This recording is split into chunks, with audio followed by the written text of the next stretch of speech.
Welcome, everyone.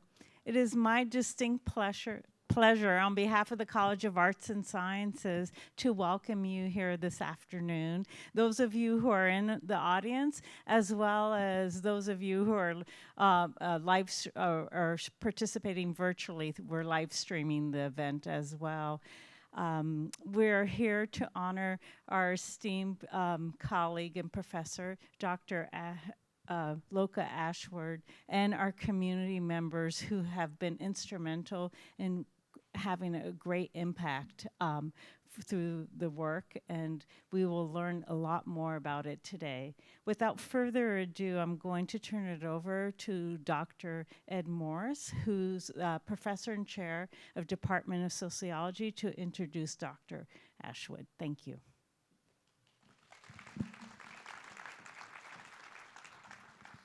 Thanks, Anna.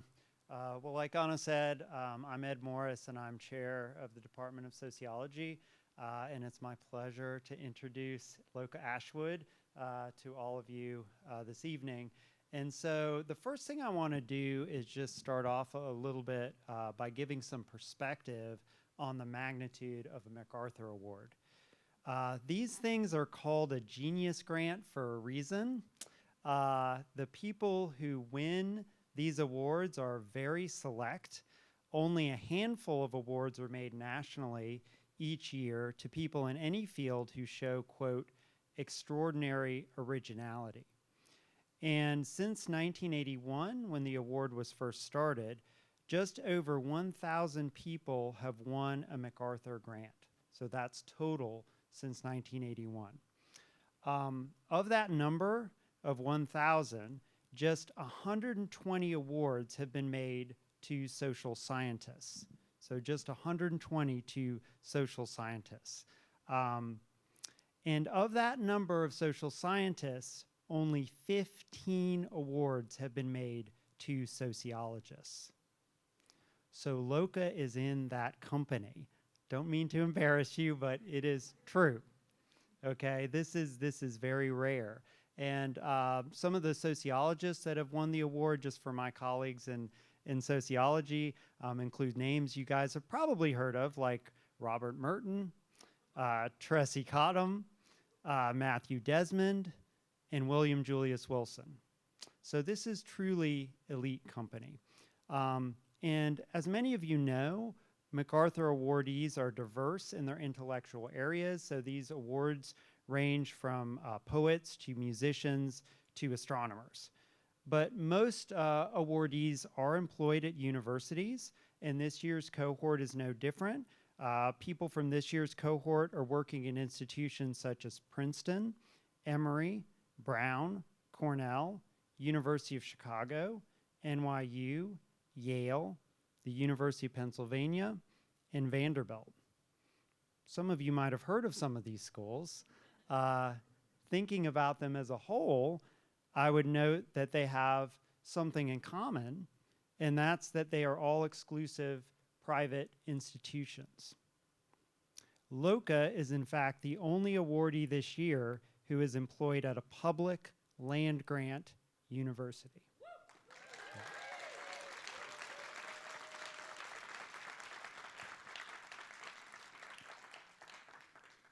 But this is really a perfect match because community engagement, outreach, and empowering people who have little power is at the heart of Loka's scholarship, and you'll see that here today. It is also at the heart of the mission of the University of Kentucky. So this really fits together nicely. And I'll also say another thing that makes Loka unique is how she is synthesizing all of this. MacArthur Awards create kind of a frenzy of media attention and interest, and as I said, they're very exclusive and prestigious. So an award of this caliber can, tend to give some folks a pretty big head. And I can say that they've even given me a big head, and I didn't even win anything. I'll take it. But Loka is actually somewhat uncomfortable with all this attention and would prefer to remain humble and really just get on with the job. In fact, when news of the award broke and we were getting all the media attention, she seemed most concerned about what she was going to do to teach her class. And this is a true story. I have to tell you guys about this. She actually texted me to ask if it was okay if she could cancel class to attend a reception at the White House. I thought about this for a little bit, and then I wrote back and told her I would consider that an excused absence. That's because I'm nice. That's a nice thing I do as chair. Anyways, so today you will all get to see not only how groundbreaking Loka's research is on an intellectual level, but also how it makes a real impact on people's lives and on communities. So please join me in welcoming our MacArthur winner, Loka Ashwood.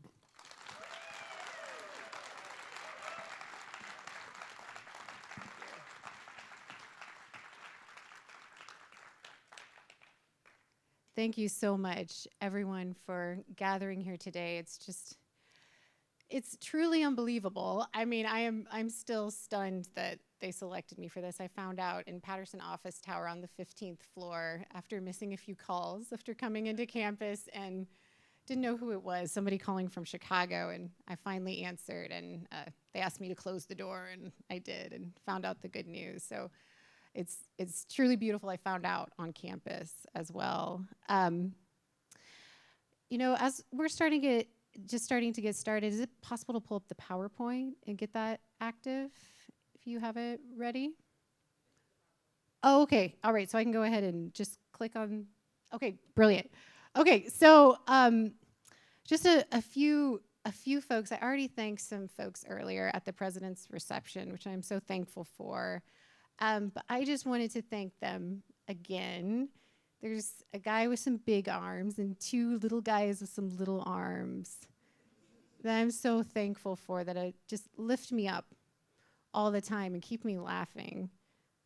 Just thank you so much. And I'm very thankful for my friends who have come from around the country to be here today. Some of them, Meg Collins took photos for For-Profit Democracy. Sarah Lessam visited me when I was in Burke County. They're always there for me, these beautiful friends. I can't thank you enough for joining me today.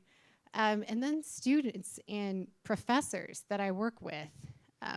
Where are all of you? So there you are. There's the beautiful sociology graduate student cohort. I want to especially thank two folks I'm working with right now. Mohammed Khalilian. Mohammed, where are you? There he is. And Andy Pilney, because their work is really germinal to what I'm talking about today, which is tracking down who's benefiting from stripping economic power out of rural communities. And that work that is ongoing right now is really driven by some of the experts at the University of Kentucky that I've had the pleasure to work with. I also could thank a lot of mentors in this room, rural sociologists, some of them are in here, that this wouldn't happen without. The rural sociological community is foundational to everything I do, and for putting up with me when I'm a little crazy and trying to, for over 15 years, trying to keep me calm, but I think I'm still getting crazier. But a lot of folks in this room are part of a movement. And I want to say that together, the movement towards rural justice, we're continuing to go forward, but I also think that we can come back. And I consider coming back to be at the heart of economic and environmental justice in rural communities. So on a steamy July day, 8 years ago, my dad was coming back. He was coming back to what we call the hog farm. It's where he and my mother got their real start. They got their financial footing, and it was a year after they bought the farm, a year after I was born, during the farm crisis. Another farmer had gone bankrupt during what we now know to be one of the most severe agricultural crises of all times. Debt crippled farmers as land prices collapsed. The US grain embargo against the Soviet Union, it bottomed out commodity prices. Farmer suicides hit record highs. Just a year before I was born, and I'm 39, I'll admit it, a banker that was flanked with heavily armed bodyguards had come to my parents' doorstep, and they were there to get payment or to repossess the farm. They left after they realized they had confused my father with another farmer. But what never left my community, where I grew up, was the constant fear that you could be dispossessed, that you were on the edge. Yet that steamy July day, some 30 years later, Dad was still coming back to that beautiful farm. He stepped up onto his John Deere 950, and over his shoulder were the leftovers from one of those 100-year torrential rains we seem to be getting more and more of all the time. So corn cobs and stalks, they were strewn all over the road, and gravel was strewn all over the fields. And it was one of the heaviest rainfalls my dad, my mother, or my grandparents could remember. So Dad drove the tractor that day toward a thin isthmus that was between pond pasture, timber, and holler, and it was just wide enough for the tractor to cross. And that's when the worn tread on the tire, it lost its traction, and the tractor slipped. And the pressure started an avalanche of saturated dirt that slid down the dry dam. So Dad wasn't wearing a seatbelt that day. He went into the air as the earth collapsed and the tractor, it started to overturn. His battered straw hat that my mother found later flew off his head, and it settled onto the cattle's muddy footpath. Dad landed in a bed of thorns, deep in the hidden shade between the hills and the pond, and the tractor was on top of him. In that moment, his shoulder and his leg bones, they shattered, they splintered, and they fragmented, and the air left him as the pressure brought 8 snaps in the emptying of his right lung. But he regained consciousness, and his left hand was still free. He's left-handed. He nudged the phone out of his pocket, and he flipped it, and he called 911, and a friendly operator known to him, Teresa, she answered and she asked, "Steve, where are you?" And he was just able to whisper out the address. It was numbers, but not Grove. You don't see any numbers in this picture. He was alone. He was so terribly alone. Because even though my dad had come back to the hog farm that day, so many others hadn't. Along the roads that took him there, farmhouses were and are abandoned. Others are gone, burned to the ground, with only the memories that those who remain can still tell. So as Dad was there, his oxygen continued to drop as he lay under the crushing weight of iron. Volunteer fire crews arrived from nearby towns. They came to find him. They shouted out, "Steve," friends who knew him, but not the land. They struggled to find him between this beautiful cradle of hills that held him. He didn't have enough oxygen to speak, to cry out. In the frantic search, someone caught sight of my dad's dog locked on the front porch, and they let her out. She bolted across the pasture and down into the ravine, and the rescue crews followed. So they all saved my dad. They saved my dad that terrible day, as did the care of the doctors, the nurses, and my mother that followed. And his temperament and his stubbornness, it didn't hurt either. And I'm so happy that he and my mother have joined us here today. And I'm even happier to report that nearly every day, my dad keeps coming back to the hog farm. So many other farmers aren't coming back. We've witnessed in the last 46 years an absolute decimation of U.S. farmers.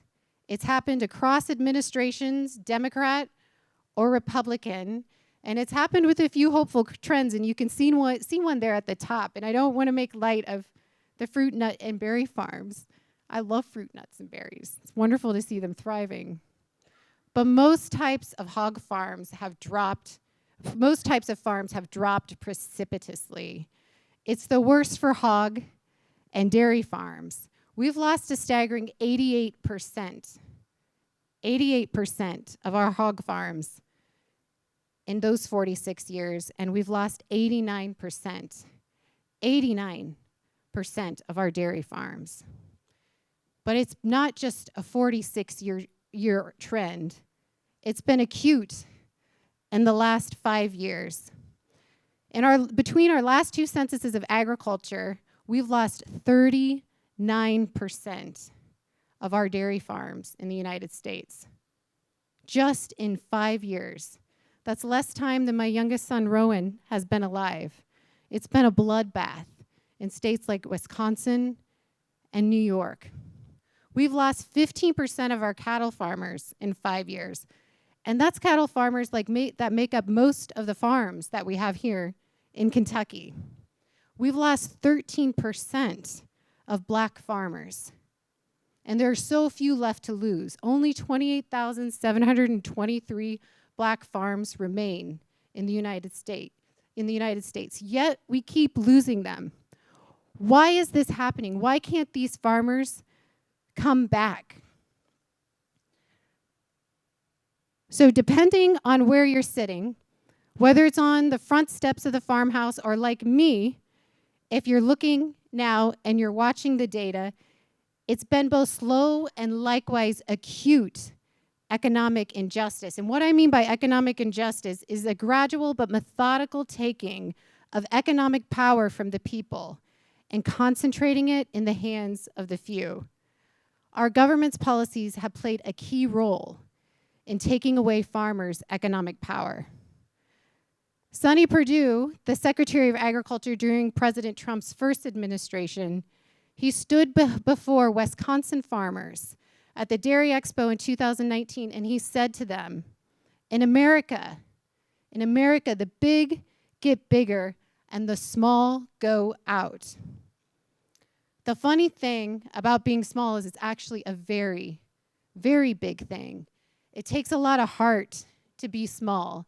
It takes a lot of heart to feed people in your community, to make decisions every day that you know will have an impact on the future of children and the fabric of your community. Isn't that the essence of democracy? To act with a mind for the benefit of others who form a community.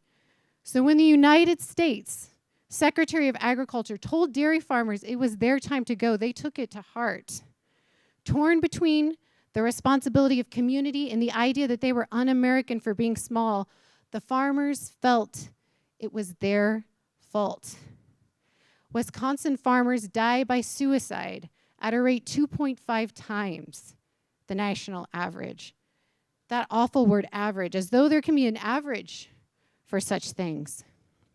It's likewise an awful thing to feel torn between the ethos of what it means to be an American and what it means to serve your community.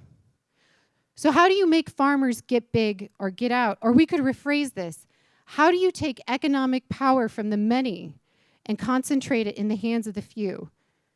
In other words, you promote policies that deflate the power of people and their places. It's emblematic to look at Iowa to understand what happened.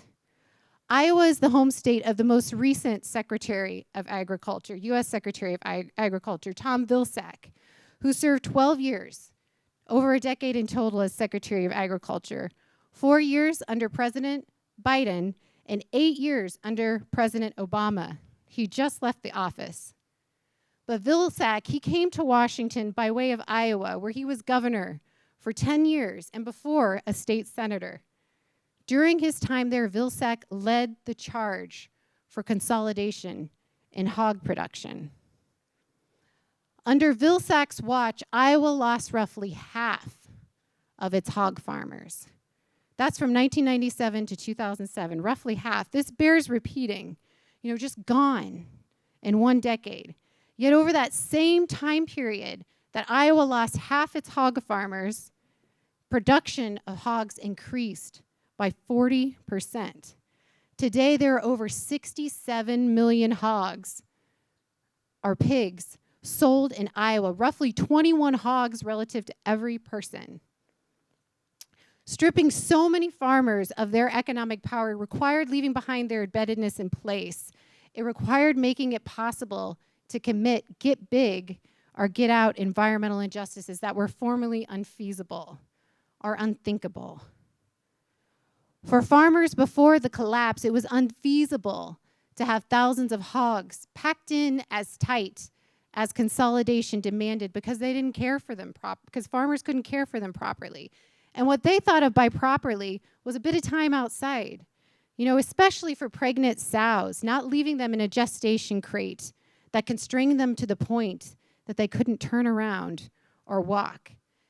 The former U.S. Secretary of Agriculture, Vilsack's sweeping advocacy would deliver an export model with hog gestation confinement so large that they could produce more manure in 1 year at one of these facilities than all the people who lived in a county that housed that one facility. The hogs now are packed so tight and the fumes are so caustic that they need a constant supply of non-therapeutic antimicrobial growth promotants to stay alive and grow faster. These researchers have found that these antibiotics have contributed to the growth of antibiotic-resistant superbugs because people also consume these antibiotics when they eat meat. Rural bankers, farmers, equipment dealers, and people seeking to live in the countryside, they saw these confined feeding operations as an existential threat to their way of life. To break their will of resistance, the law had to change. Vilsack supported and passed legislation removing the abilities of counties in Iowa to say no. Longtime farmers and neighbors reacted. Their more direct path to action through local county governance was gone, so they reverted to the constitutional protection of their property rights. So they tried to sue, saying, this is a nuisance and trespass. It's a violation of my property rights. But multinational corporate actors in Iowa and around the country use so-called right-to-farm laws to fundamentally challenge the constitutional meaning of private property in the United States. They did so, and they are doing so by stripping away certain elements of property rights, like the right to peace and enjoyment, saying that the aims of corporate agribusinesses feed the nation despite choking their neighbors. We found that over a 50-year period, right-to-farm litigation has become more pronounced in the United States. And when they go to court, you can see who wins the most. Concentrated animal feeding operations and business firms. But who's the least likely to win? It's farmers who operate by their own name are least likely to win in right-to-farm litigation. It seems they don't have as much of a right to farm. Rural kids that are going to school proximate to these concentrated animal feeding operations, they have higher rates of asthma. Iowa's wells are overloaded with nitrates, a nutrient found in manure, and researchers have found that nitrates are associated with higher rates of colon, bladder, and ovarian cancer, amongst others. Iowa now has the second highest overall cancer rate in the nation, and twice as many cancer cases as it did in 1973. It's tragic, but the farmers went first. The skeletons of their farms, a harbinger of what was yet to come. That economic pain, that dispossession hit hard and fast before we realized the slow violence of the environmental harms yet to come. The bottom dropped out of the hog markets in 1998, just 3 years after the U.S. joined the World Trade Organization. To meet WTO's requirements, U.S. farm policy channeled to serve global supply and demand. And with it, it channeled more money towards fewer players. My best friend in high school, her stepdad's hog operation, it collapsed after prices hit their lowest level in 34 years.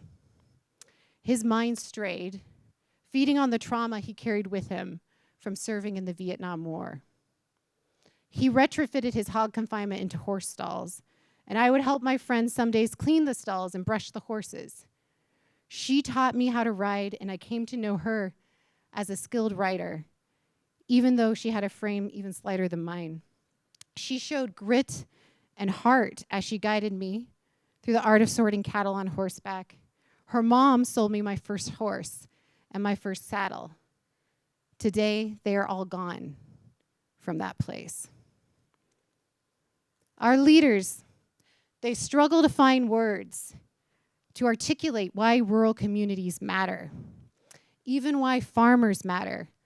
Vilsack, in his most recent time as secretary, he tried to step back as the big as better approach that he had advocated for before under President Obama.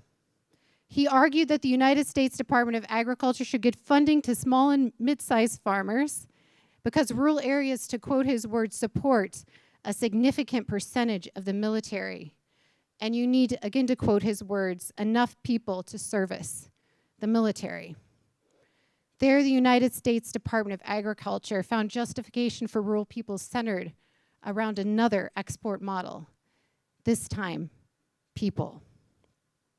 Simultaneously, former Secretary Vilsack has cautioned that he doesn't want to demonize any operations, especially the big business firms. He continued to openly embrace making Iowa, in his words, the food capital of the world.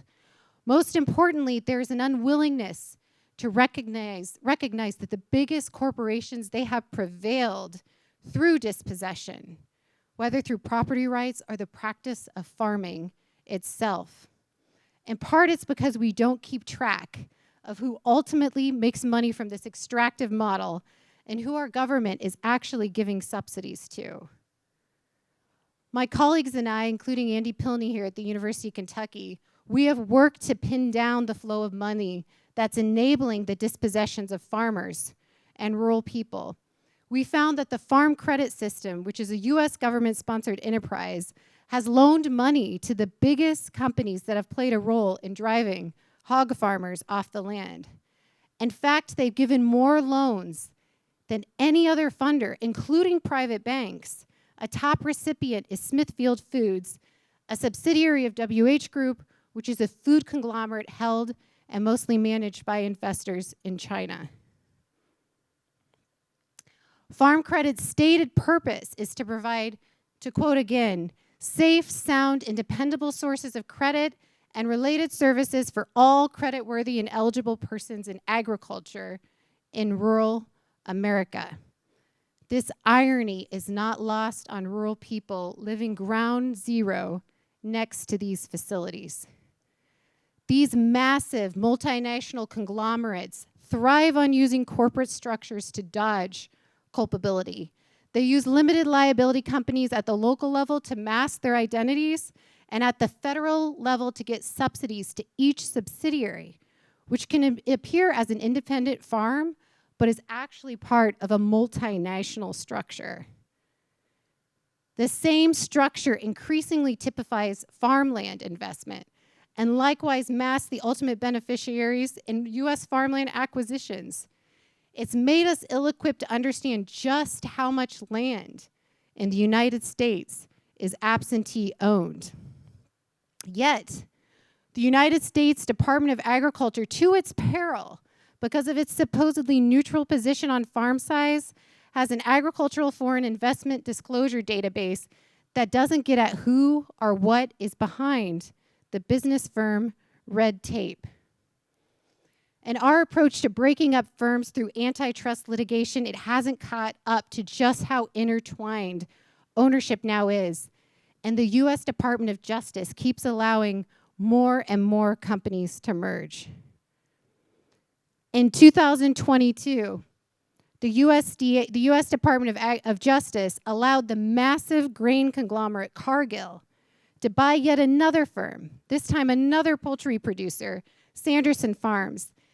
Cargill has been the nation's largest private business firm for 37 years. 37 years. It's been the United States' largest private business firm, meaning for all those years, it's generated more revenue than any other company.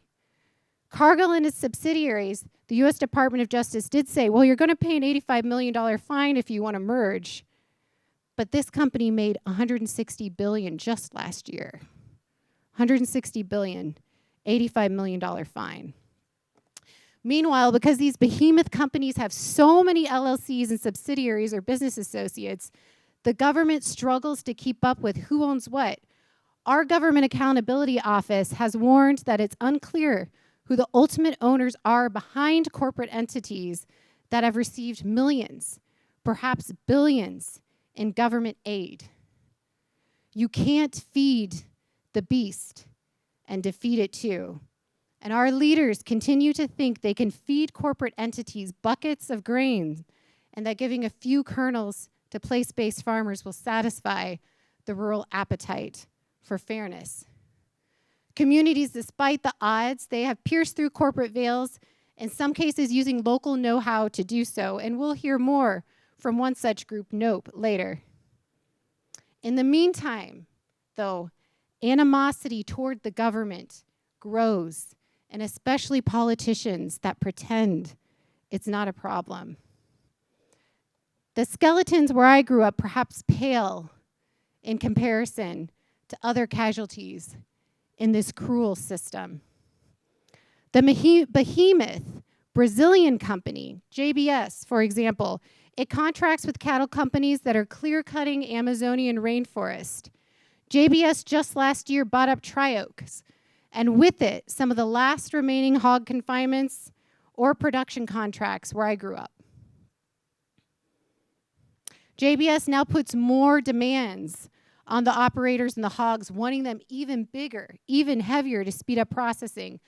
The hogs are so heavy that a few of them die on the semi-trips to the processing plants that JBS also owns.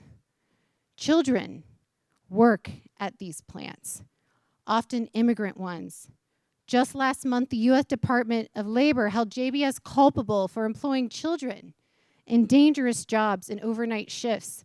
One 13-year-old suffered caustic chemical burns while cleaning equipment overnight, where animals are slaughtered. Less care all around for hogs, people, or forests. JBS is now the most powerful processor in beef, hog, and poultry production in the world. The incestuous power of agribusiness derives likewise from chemical and plastics production. Corteva, just down here, Corteva is a chemical and seed company that also owns Dow and DuPont, which are major plastics and chemical producers. They have a vested interest in ensuring that your food comes from further away, wrapped in plastic, and it distances the farmer from your plate. The squeeze of farmers that you saw in that first slide, 88, 89% gone, that squeeze bleeds into the grocery store. Oligopoly and monopoly powers are becoming ever more pronounced. This get big or get out version of agriculture and all its casualties, is this what it means to be American for U.S. Secretaries of Agriculture? Right now, the harms are so great and the cries out for help of such magnitude that our regulatory apparatus, it can't keep up, especially in rural places. How can it? There's so much space and there's so many companies. Often people talk about environmental injustices as disproportionate harms, ones that can be equalized by spreading them out more, or imposing reviews that make sure rural places with more Black people or more Indigenous people don't have to bear so much of a burden. It's inherently retroactive.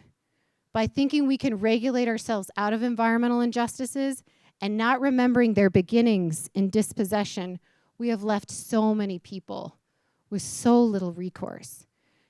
You're going to hear from residents of Burke County and Richmond County about a corporate-state partnership in taking land where the Vogtle nuclear reactors lie in Georgia. This is, again, a Fortune 500 company alongside the state of Georgia, the public body, governance body, the state of Georgia, forcibly acquiring land from rural people by claiming the power of eminent domain to act in the public good. The acquisition of land for the first 2 nuclear reactors in the 1970s was predominantly taken from rural black people. The latest expansion of the plant, just recently completed, which added on Vogtle Units 3 and 4, it mostly took land from rural white people. What is shared in these ripples of dispossession across these differences? To have an environmental injustice, you must strip people of their economic power. And for companies to keep compiling more economic power, they must keep stripping away what other people have. I think we can shake off the yoke of big as best. And I think we can take on this big beast. But it calls for getting at the way in which corporate power works in the United States, going back to our country's roots as a colony and the long contested path toward making it more democratic. We still have an incorporation tradition brought to us by British nobility, and companies whose explicit purpose was to colonize, displace, and dispossess. These companies played an early role in seeding animosity toward the British crown and eventually compelling the American Revolution. Yet that revolution, while removing the formal yoke of noble rule, it never quite came to terms with the unbridled power of the dispossessive corporation. Its sole purpose, as historian Ned Blackhawk writes, was to pursue, in quotes, profits by any means. Those means included killing indigenous people and seizing Algonquian lands over 400 years ago. Those means included enslaving indigenous and black people. So much has changed, yet so much hasn't. You can look at land ownership and coal companies in eastern Kentucky to see that colonial control has never quite gone away. These foundations of our past, they remind us of our choices, but also our contradictions. Yes, we are all wrapped up in these contradictions. Many farmers who have stayed, like my own family, did so by getting bigger, at least for a while, and buying up when others went out, at least for a while, and by using the tools that availed, at least for a while. There's no hogs on the hog farm anymore. It takes some soul searching to try to stop this dispossession. I take inspiration from farmer Matt Howey in Fulton County, Illinois, who stood up and resigned from his local Farm Bureau chapter after they supported an investment firm's concentrated animal feeding operation. In his letter of resignation, he said, "I simply cannot continue to offer my time and resources to an organization which supports the installation of these CAFOs without regard to the effect on residences and family farms to which so many people have devoted their time and attention, some for generations." I take inspiration from Christy Hiett, who you will hear from shortly. She loves children. She has used that love, her deep empathy and determination to fight for justice and take on childhood cancer. She did this even when the public agencies that she turned to for help continued to tell her there was not a problem in her community. I think that the panelists that you will hear from today, they do this because they love, but they also see. They see people in places and they won't give up on them. They are drinking glasses of water with them. They share in their anguish when they see their children sick. Is it not these kinds of intents and purposes that should be enshrined and encouraged in a democracy?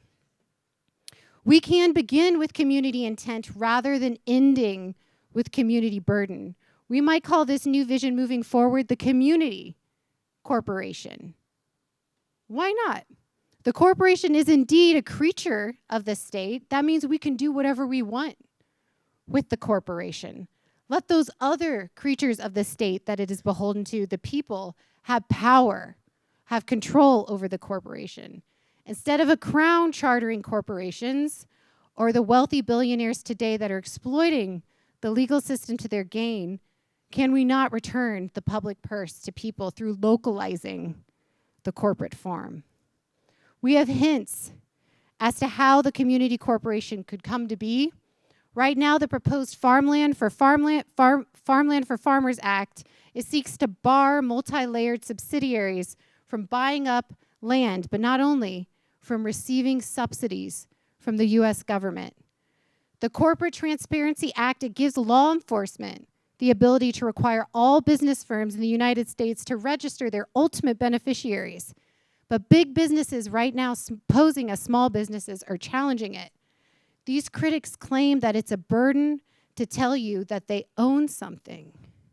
We should ask ourselves why. States like Hawaii are working to clarify that it is home and community, not profit, that are the most important elements of our property rights that give farmers a leg up. Agrarian trusts and community land trusts, likewise, are tools that show us a path to a different tomorrow. People are growing food now, whenever they can, however they can, so they know that their neighbors can eat good food no matter where it comes from. Just throwing money at the problem won't work, but throwing away the organizational model will.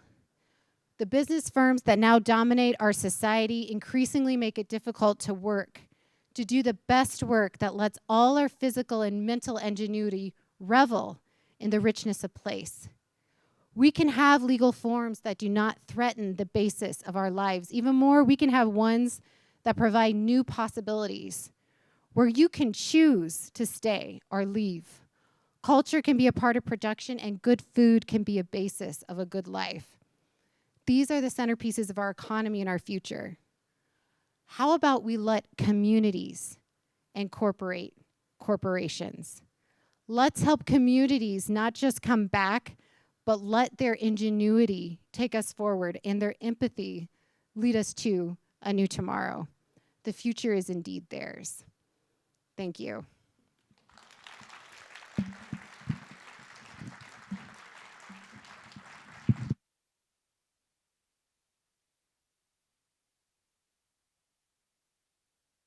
I think, should I go? Oh, you want to take the floor, Ed? Sure. Yeah. And you're going to set the panel up? Yeah. Okay. Hi, everyone. While we're getting the panel ready, Loka asked that I read a letter that was written by one of the community organizations that she's worked with. One of the most exciting things about Loka's work is that she doesn't just point out problems, but she also works with communities to develop solutions to those problems. So this letter of congratulations and support was written by the NOPE organization, who was referenced in Loka's talk, and that stands for Neighbors Opposing a Polluted Environment. So the letter says, "We are thrilled to congratulate Loka Ashwood on receiving a prestigious university fellowship at the University of Kentucky for her unwavering commitment to safeguarding the health and wellness of rural Americans. Loka's tireless efforts, alongside other dedicated health advocates, have set a shining example of community-driven activism and the power of collective action. Loka and her fellow advocates played an instrumental role in supporting Neighbors Opposing a Polluted Environment, NOPE, a grassroots organization that recently celebrated a couple of major victories. Together, they successfully opposed the permitting and construction of two massive rural concentrated animal feeding operations, CAFOs, that would have housed over 20,000 animals, including 8,000 piglets. This achievement is a testament to the meticulous research, strategic legal counsel, and heartfelt dedication to protecting rural communities. NOPE's efforts, bolstered by the support of Loka and her friends, culminated in the withdrawal of the sitting applications for both CAFOs. The group's success was rooted in the research and strategic use of 8 denial criteria justifications encapsulated by the acronym HOGWASH, a framework that emphasized critical concerns about water, W, air, A, soil, S, and health, H. Here's a closer look at the evidence Nope presented to halt these operations. Water, runoff, and leachates from confinement operations posed a significant threat to nearby streams and underground water supplies. The proposed sites sat atop a vital aquifer with multiple potable wells within a protected 1,760-foot setback. Air, toxic particulates and unbearable odors emitted by factory farms would have negatively impacted property owners within the setback as well as the broader community. Soil, contamination from faulty livestock operations was a documented risk, with evidence from 7 resolved state lawsuits supporting Nope's claims. Health, both proposed sites were dangerously close to public spaces, including a community center, a public park, and a Boy Scout camp and trail. These locations fell within a 3,520-foot protective setback meant to safeguard areas used by 50 or more people for common assembly. The culmination of this hard work led to the withdrawal of both CAFO's siting applications, ensuring the protection of local water sources, air quality, soil integrity, and community health. Loka Ashwood's fellowship recognizes not only her dedication to this critical cause, but also her broader commitment to rural health advocacy. Her leadership in empowering communities, leveraging research, and collaborating with local experts underscores the importance of standing up for what is right in the face of powerful opposition. We extend a heartfelt thank you to Loka and her fellow health advocates for their remarkable contributions to Nope's success.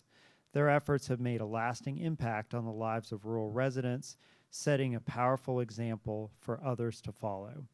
As we celebrate Loka's well-deserved recognition, we are reminded that protecting our rural communities is a shared responsibility and that collective action can drive meaningful change. Congratulations once again, Loka. That's awesome.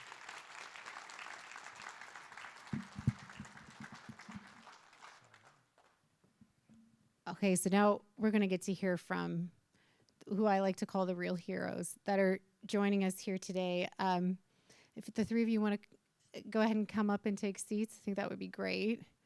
So we're going to have a panel with some short talks. I'll first start off with introducing them. I've had the deep pleasure of working with these folks over the last 15 years. Christy, a little less time, but I think I first met Claude 15 years ago.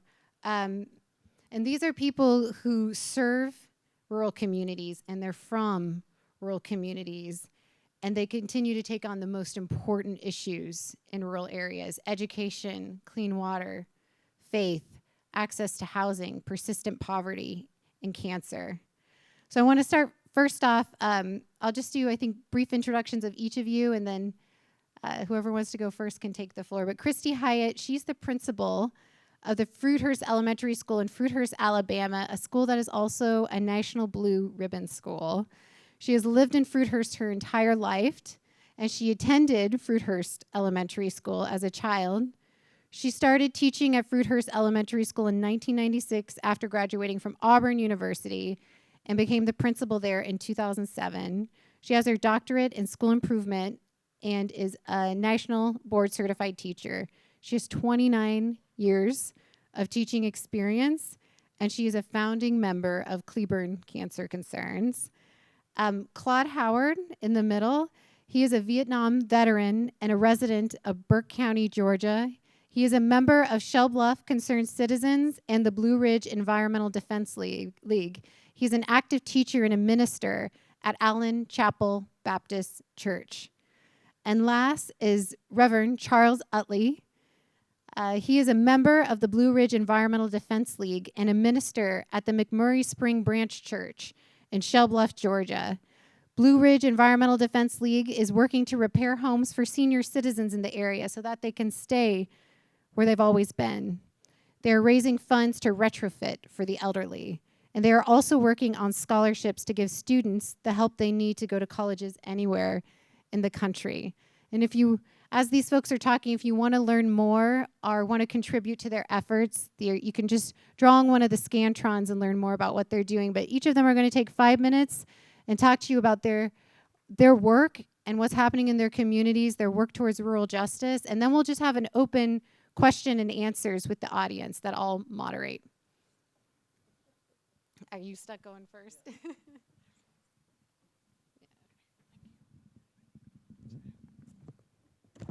Okay, thank you for inviting me to honor Loka. It's a privilege to be here. She and I have worked together for a while, but I am Christy Hiett, as Dr. Ashwood said. I'm the principal of Fruithurst Elementary School.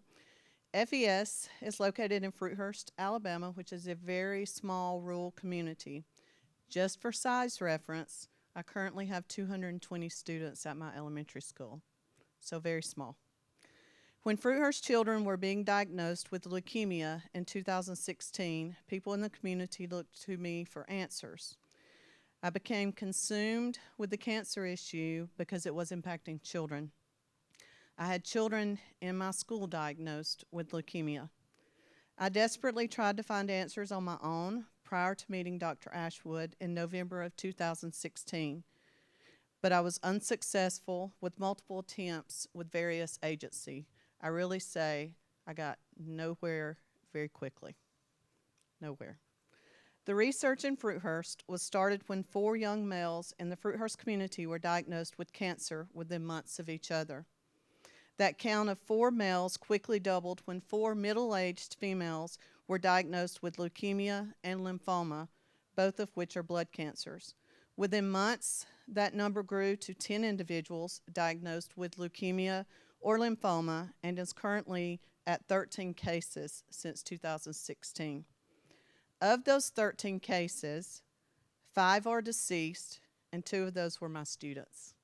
And both of their names were on the signs that Loka showed. In addition to these 13 cases, 1 male child was diagnosed with osteosarcoma in 2016, and then another male child was diagnosed with osteosarcoma in 2023. Both of which is a very rare cancer. Research was conducted in Fruithurst between 2017 and 2021. Through the survey research, it was discovered that there were 41 cases of leukemia or lymphoma that had been diagnosed in a small rural town like Fruithurst since 1987.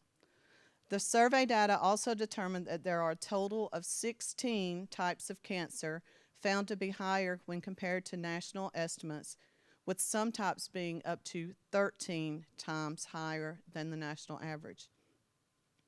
We sampled and tested numerous water and soil samples from the Fruithurst community. Our research determined that the Fruithurst groundwater aquifer was contaminated with heavy metals and chemicals. The people of the Fruithurst community were consuming contaminated water that had been contaminated since 1996. All residents of the Fruithurst community do not have access to municipal water. Those people rely on a well for their water supply. Therefore, they have no option but to consume the contaminated water. In an effort to help people that couldn't connect to municipal water, we received grants for reverse osmosis filtration systems. A total of 75 filtration systems were dispersed for the people to have access to clean drinking water. We also received state grants to install municipal water lines in areas that did not have them. Being in a rural area, there are times when just one community road would cost $250,000 just to run a main water line. That's a really big deal. So it takes a lot of money, and there are still people who do not have municipal water connections at all. They don't have a choice. So they rely on those reverse osmosis systems to have clean drinking water for their family. I could not have accomplished anything related to the cancer research in Fruithurst had it not been for the researchers with whom I collaborated, especially Dr. Ashwood. I am forever grateful for the help I received with the cancer research and for the help we were able to provide for the people of my community. Thank you.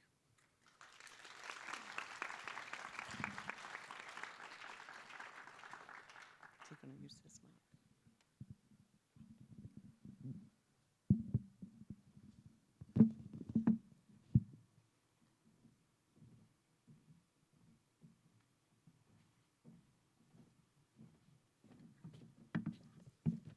Good afternoon, everybody. Good afternoon. We're thankful for being here this afternoon because with Dr. Loka came through our area during the time when we was going through a lot of troubles and things that happened in our area. During that time, we had a lot of small farmers in the area, and as the large plant moved in, it began to take advantage of the farmers down in the area.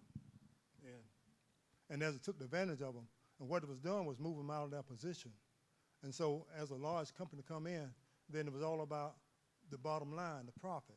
And so when we look at life today, we see how things are changing today. Life hasn't changed for us making us better, but life has changed as making those at the top better. And that's not according to what our Lord and Savior Jesus Christ, when you want those humble ones to be taken care of. And I thank Dr. Loka for that, for being humble, coming in the area and letting us know what was going on and how to deal with the situation that we was in. Because a lot of the local farmers were being taken out of the picture. And at that time, when they came in, they plant pines all over the land that was the local farmers were. And the whole area was a lot of farmers in the area, black farmers. And there was no justice. And today there's no justice either. Because when you come down to the point, we'll look at the color of skin, but it's not the color of skin that's killing us today. It's the spirit that's within each one of us individually and collectively. And that's what we're falling apart at. And we as a body, we need to stick together and stand on one accord to be able to do the things that are according to the one that has all power in his hand to fulfill the task that was set before us. And we all should be a good stewards of what he has blessed us with. And when we take those things that he has blessed us with and misuse them for our personal gain, then we're not doing what we're called to be. And so, as I said, I thank Dr. Loka for coming in our area, opening up our eyes to be able to see injustice in the rural community. Thank you.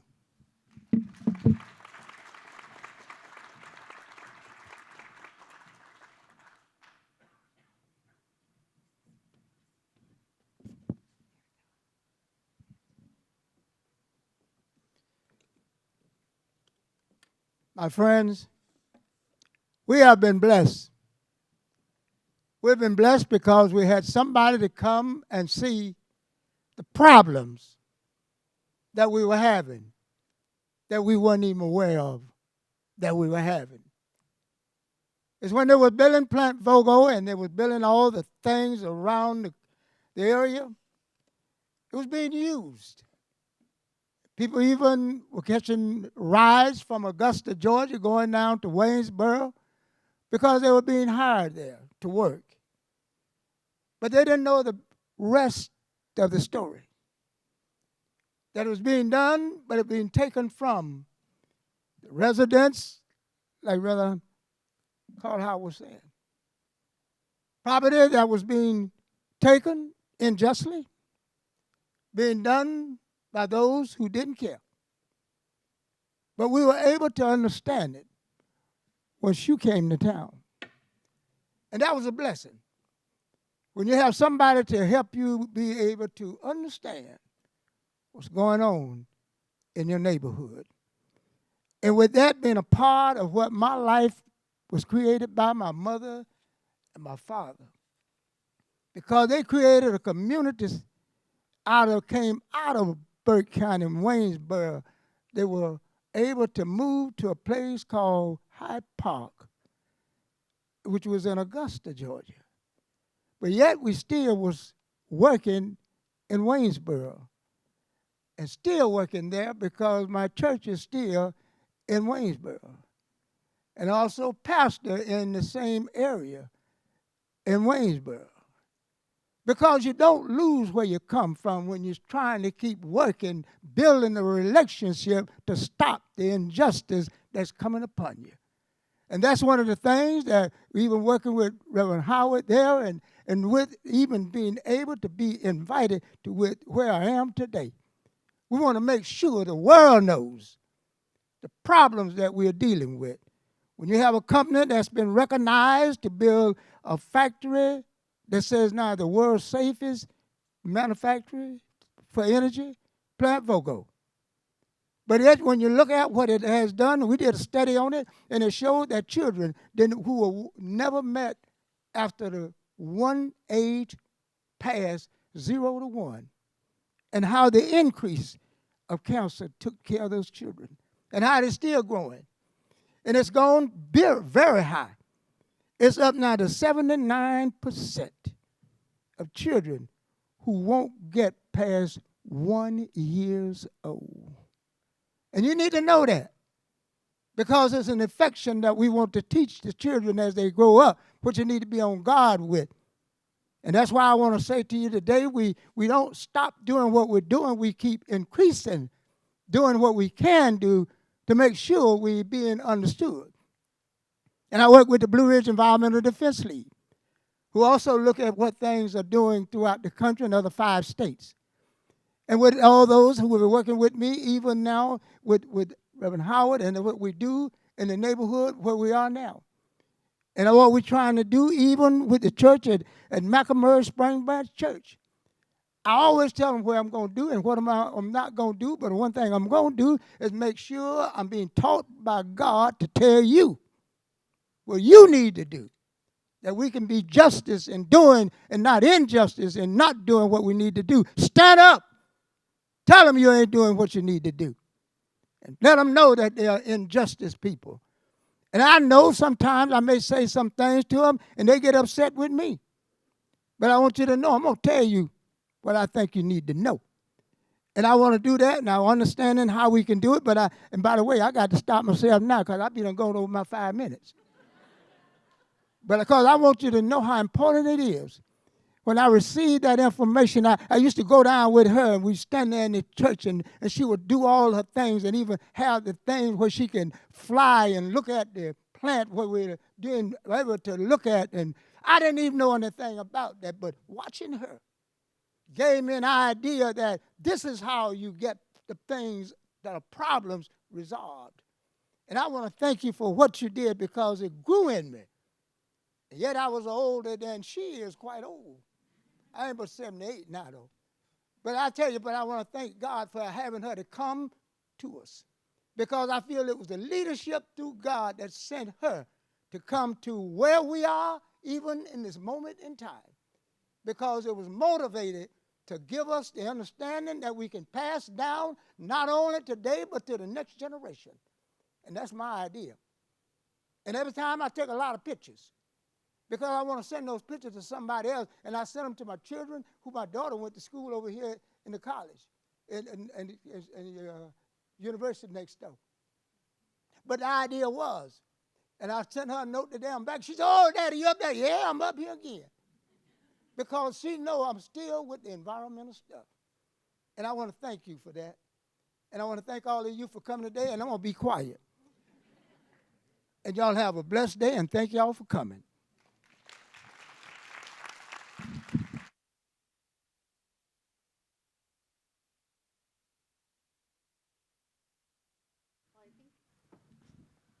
I think now we'd like to open it up to any questions from the audience that you might have for any of our panelists. We'd really like to open it up to a discussion. Are there any questions?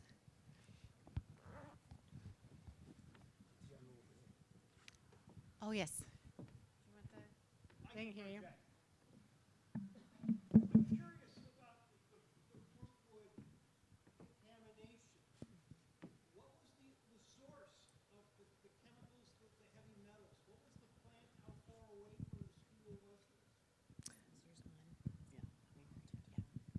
Can you hear me? There was a company that came across the state lines from Georgia and opened a facility maybe a quarter of a mile from the school, because what they wanted to do they could not do in the state of Georgia because of their environmental laws, but they could do in the state of Alabama. Their runoff water ditch ran directly to an artesian well that was the source supply of water for the city of Fruithurst since 1996. The state environmental agency, they would have to report those runoff tests every 6 months. Of the 20 years that they were in operation, they did that maybe 11 times, I think. And of those 11 times, they far exceeded the contamination levels, and the worst thing that happened to them was a certified letter from the state environmental office.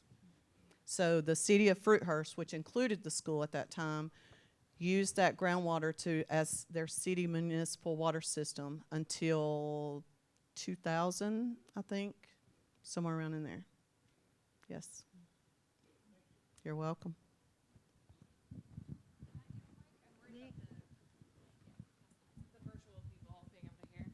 Thank you all so much for your work.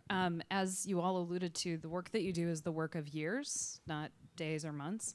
So I'm curious how you think about staying motivated while you're in the trenches day after day, not knowing how it's going to go in the end.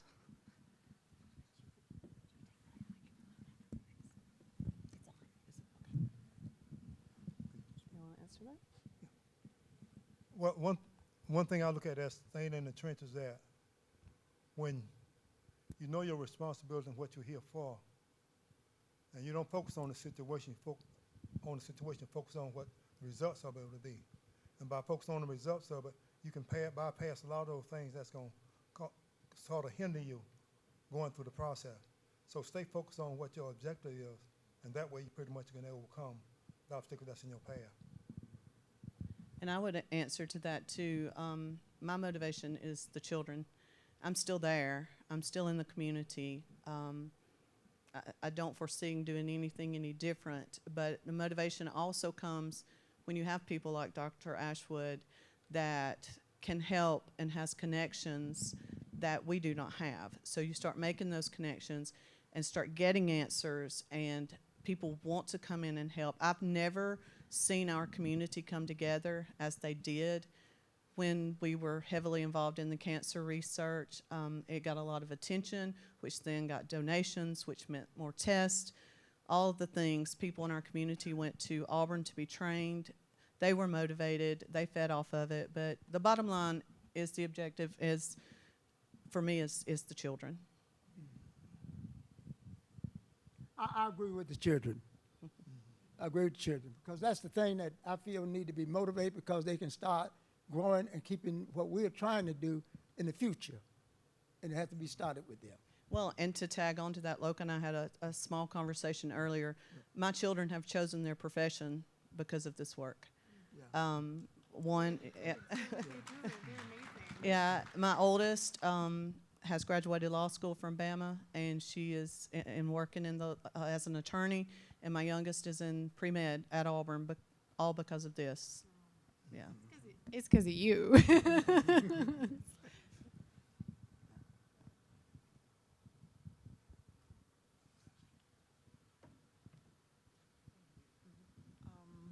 Can you all explain to the audience how much land Plant Vogel used and was taken from the black families in Shell Bluff?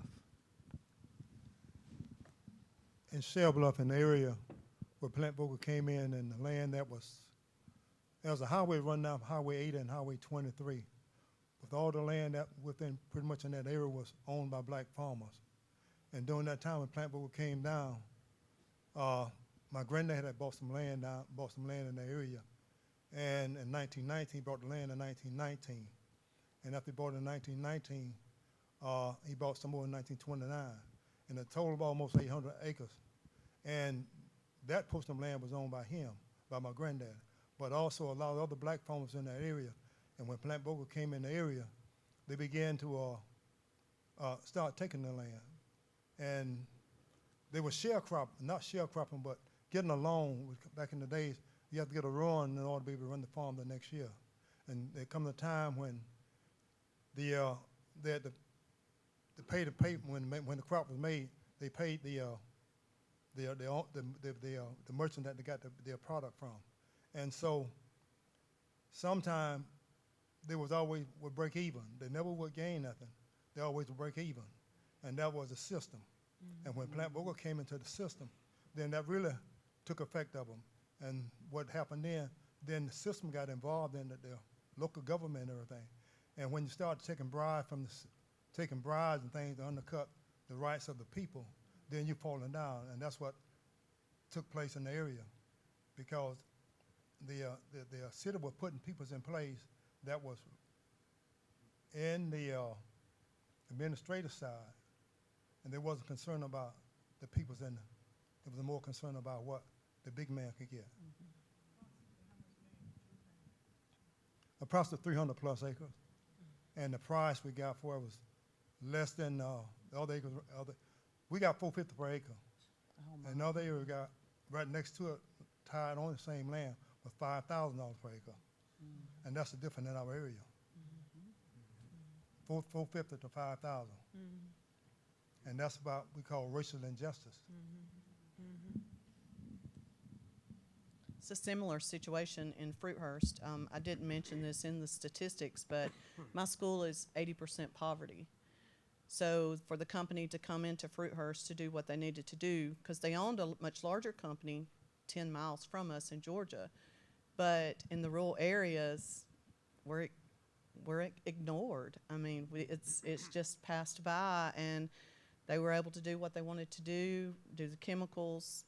We had all types of statistics where they had household field lines to run the chemicals out of the plant. They would hose it down. All the things, they would switch to a well at night, and so they didn't show as much municipal water during the day, but they were able to do what they needed to do in a very rural, high-poverty community. And so in speaking of water, the wells that we always get our water from the wells, and the wells had to be dug deeper because of the water being put off the top of the ground. And all the wells had to start going deeper.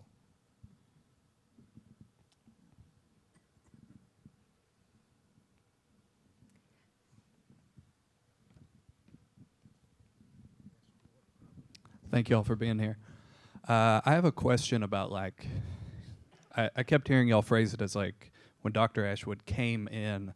So I'm curious from your perspective how you found out about these things, how you built trust with the community, and from y'all's perspective, what did you think when she came in with this information, and how you kind of built that relationship over time? Well, when I first met her,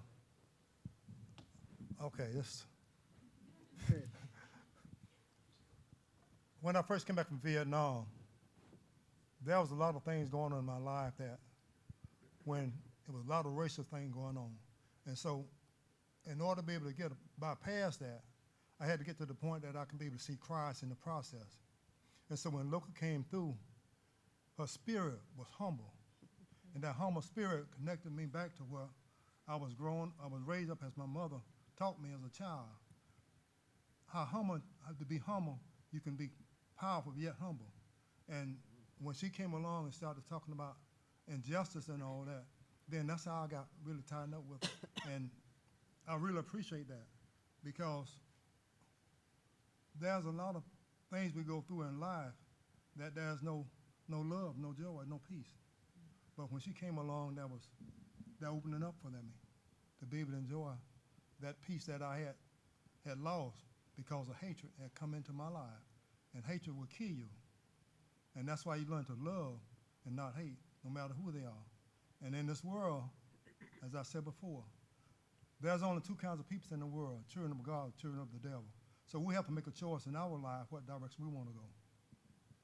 Because one day we're all going to have to give an account of it. And I would say that she was motivated to me because of what my parents had did, who lived in that same neighborhood in Burke County. And I was so young when I left Burke County, I was still a child. And they left because they couldn't have the property that they were working on as farmers. And they had to move back to the other area. And to tell you how bad it was, I'm working today because they are ignoring what they were able to do when they moved back to Hyde Park. And they created justice in Hyde Park for the things of the people in Hyde Park, which was now what we have there was a community that was racially it was a white community on one side of the road, black community on that other. And what they did, they worked together. And when it was a company in between who was in justice. And when they worked together and we found out that they were doing something on the white side, they thought the white side wasn't going to come tell us. But they called and had a meeting, told me, said, look, they're over here they're going to pay us to come out because of the contamination. And we learned from that.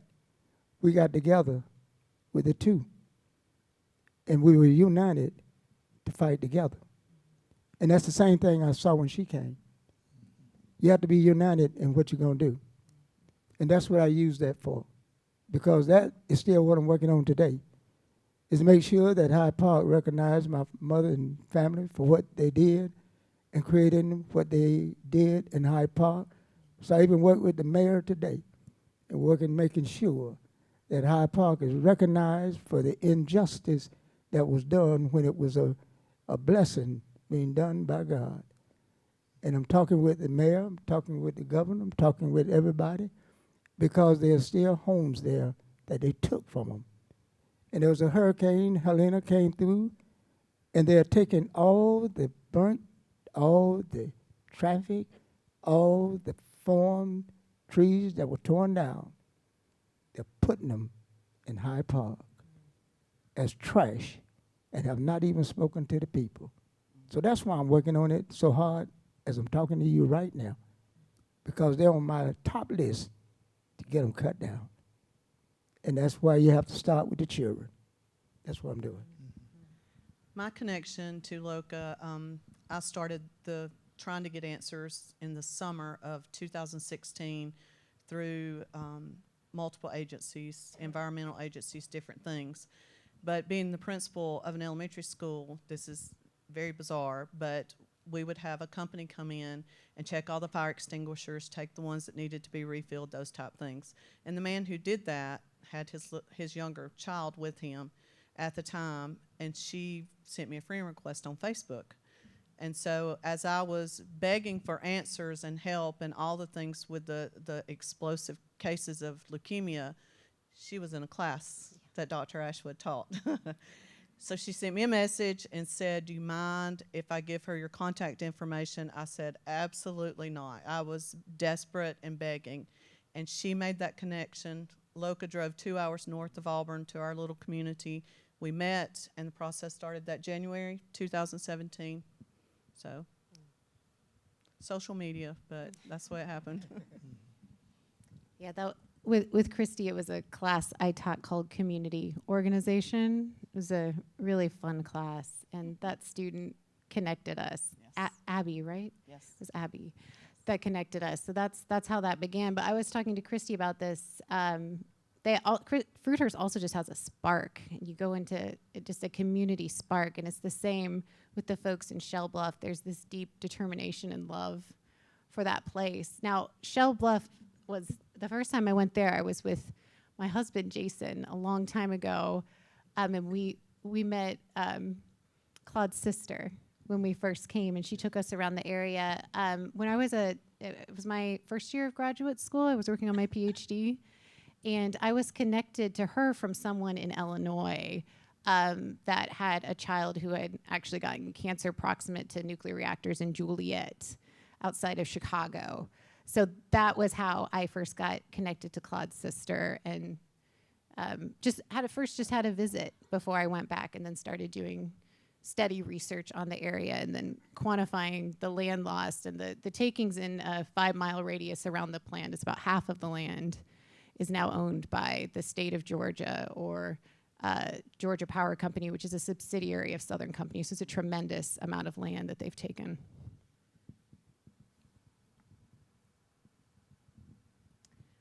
Are we at about time? I also want to be mindful if people want snacks.